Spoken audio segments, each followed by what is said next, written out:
morning, you guys. You're joining us in the UK, and today we are doing another experience video, this time on the Ford Mustang 5-litre convertible.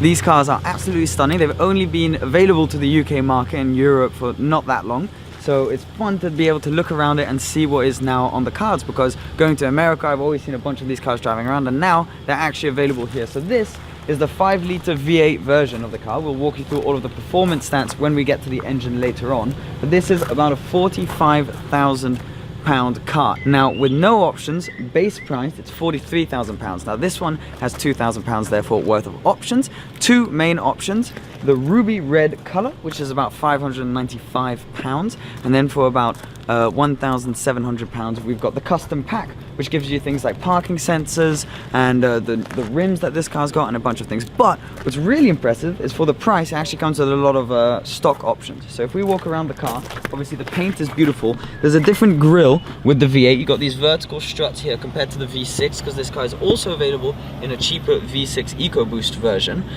You've then got, this is all plastic, so it's not carbon fiber, any of this stuff, but you've got a front splitter here. It's really not that low, so perfect for daily use. You've got more plastic with your fog lights, and then these awesome looking LED lights which carry over the sort of Mustang look.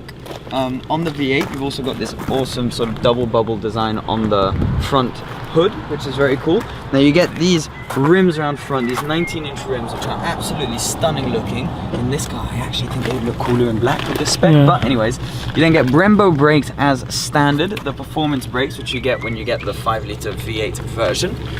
Little 5-litre badge, standard as well, which comes when you get this engine type and reminds you that you're in the big boy car. Around the side, you've got more plastic on the side sills here. Again, it's slightly cheap feeling plastic, but I mean £45,000 car. What do you expect? You've got more on the rims around the back, and then on this one we've got the translucent white lights, which I think look really, really nice. Dual exhaust tips on the back as well.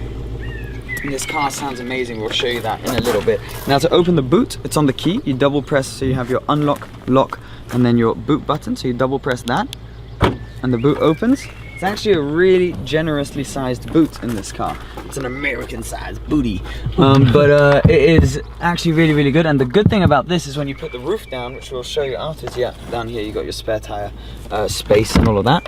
When you put the roof down, it actually doesn't take any boot space up, which is really practical for convertibles, because often with these 4-seater convertibles, once you got the roof down, you've basically got no more boot space. What we should do now though is actually show you the engine. Now, because this is a right-hand drive car, because of the UK market, the actual engine hood releases still in the left side of the car, which is often a case with English cars. So you just pull this thing here, and then we go around front, where you'll be able to see the beast which powers this car. Now then, this took me a while the first time we did it to get this open. There we go. It's actually not hydraulic, so you need to put this little strut up to be able to hold it up whilst you're looking at your beautiful 5-litre naturally aspirated V8, which has 416 PS and propels this car to 155 miles an hour, which is actually a limited top speed. Now, I asked about the 0 to 60 and looked on all the spec sheets, but it's actually to be confirmed. So we don't know what the 0 to 60 is yet on this car, but I imagine it is pretty quick. And this car is basically a brutal, back to the old school muscle car kind of vibe. So you can have your family with you, you can have that Mustang heritage, and you can still have the big naturally aspirated V8, which sounds absolutely awesome. Now then, where these cars used to not do so well was on interior comfort. Now, what we should do is go inside and see if with these new ones, there's been an improvement. So, if I unlock the car, move on to that side. First of all, when you jump in, you can see that in this one with the custom pack, you got all of the leather.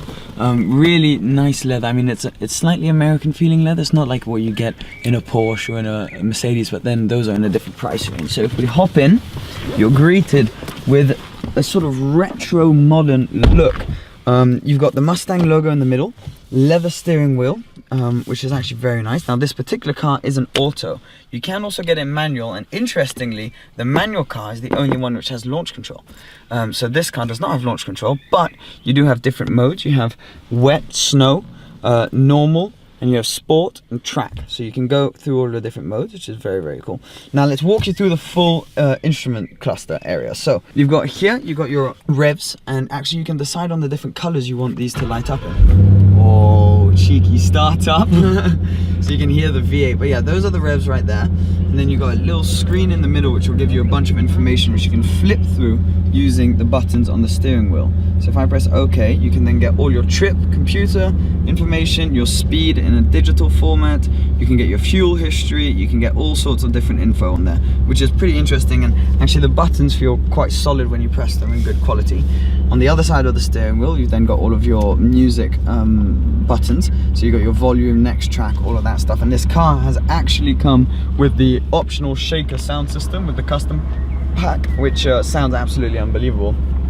We've then got our speedo here, which gives you both in kilometers an hour and miles an hour, which is really practical to have. Then it's got voice command, Bluetooth phone, so you can control all of that through here, and then you've got all of your cruise control settings as well. So that's the steering wheel area. You then got your paddles for your auto box on the back, which actually I have to say feel quite plasticky. You'd hope that these would be metal, but not much you can do about it. It is a fairly, you know, it's not cheap at all by any means. £45,000 is expensive, but for a V8 with over 400 brake, it's doing pretty well price-wise. We then got plastic all over the side here with a bit of leather thrown in there, but some of the plastics do feel pretty cheap, like down here. You've got all of your window controls, your lock and unlock, slightly plasticky feeling door handle as well, which is, this whole area could do with some improving. I mean, see up here, all of these plastic, this is nice here, it's leather, you can just hear the difference, but up here, you're hitting on some plastic territory. Now then, if we get to the center console, we've got a big little cubby here where you can plug your phone in. There's a USB adapter as well as a 12-volt charger and a nice big space to put some stuff. Two big American style Starbucks cup holders, which are perfectly placed as well.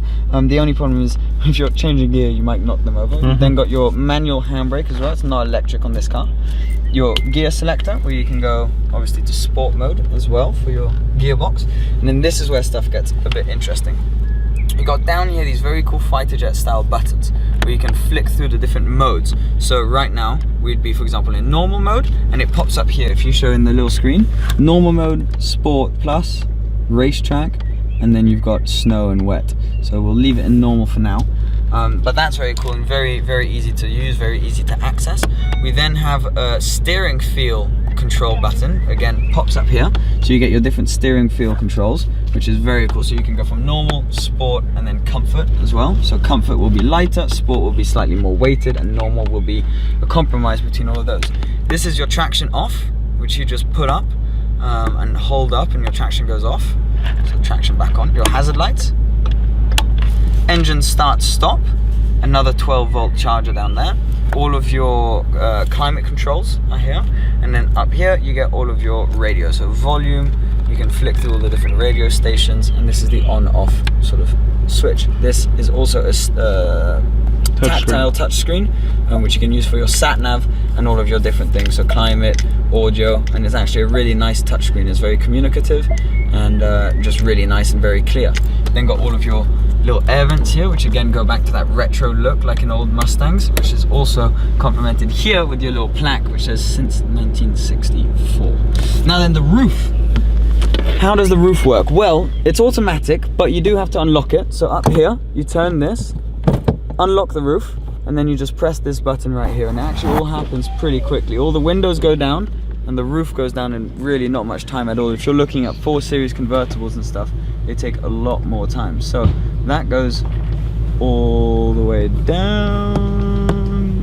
There we go. So there we go, there it goes, all the way down, and it actually just sits above the boot, so it doesn't take up any space in the boot, which is really convenient. And then it also allows you to see the rear seats. It does have rear seats, this car, but if you're tall like Ayo, as you can see, you're going to need to have some pretty small legs. But in my driving position, which we're in now, you could easily fit an adult behind you. So yeah, it's pretty good. Now I think what we should do is probably whack this into sport mode and give you a few revs so you can hear the V8. Let me know when you're ready. I am ready.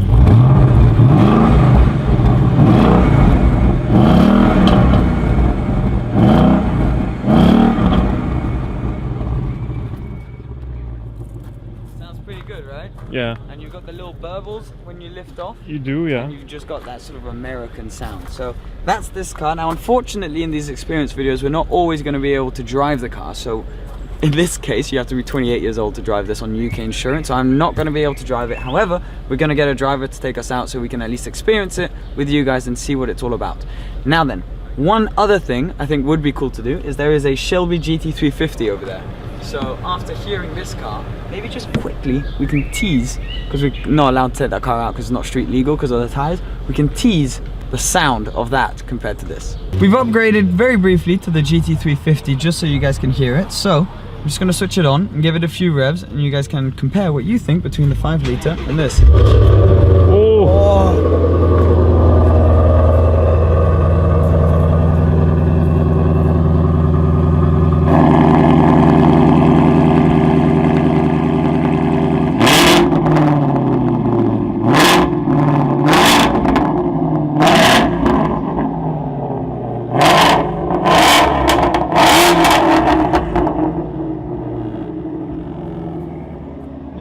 That is quite the upgrade. Did you hear the valve? Listen to this. I did.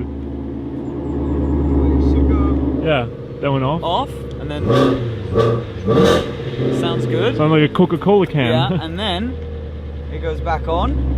Oh. What an animal. A little more. A little more. Oh. That is insane. Anyways, back to the 5 litre.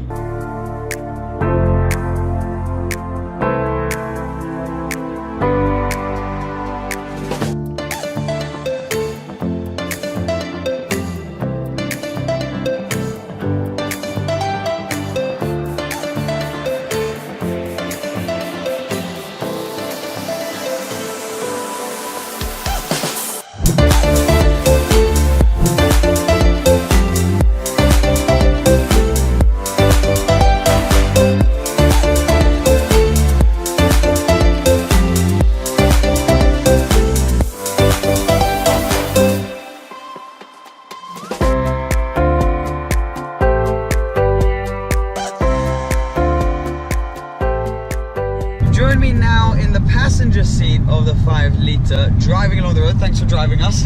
We've got AO in the back as well, and it's interesting just experiencing this car. My first initial impressions on this, the last 4-seater convertible that I was in was the C63, and this feels much more compliant than that and much more comfortable. Now it does feel quite large on the road. You feel like you're driving a car that's, well, I'm not currently driving it, but in a car which is pretty big. But you could easily use this car every day. It's perfectly comfortable, perfectly practical enough to be able to use it. AO's sitting in the back. We're saying that it feels a lot less windy than in the C63, and also you feel properly supported, like you're properly held in with side support, which makes a big difference. The seats are comfortable, they've got good side support, and they're not too hard as well, and you can adjust them quite nicely. So yeah, I really like it. I put my seat all the way forward so AO could get in the back, and I don't feel like I'm up against the front at all. There's plenty of space. You can easily have 4 adults in this car. The noise is pretty good. It's like a deep, rumbly sort of sound. It's nothing crazy. It's not like the Shelby, which we just heard, but I guess after hearing that, that's, I genuinely think, the craziest sounding stock car I have ever heard.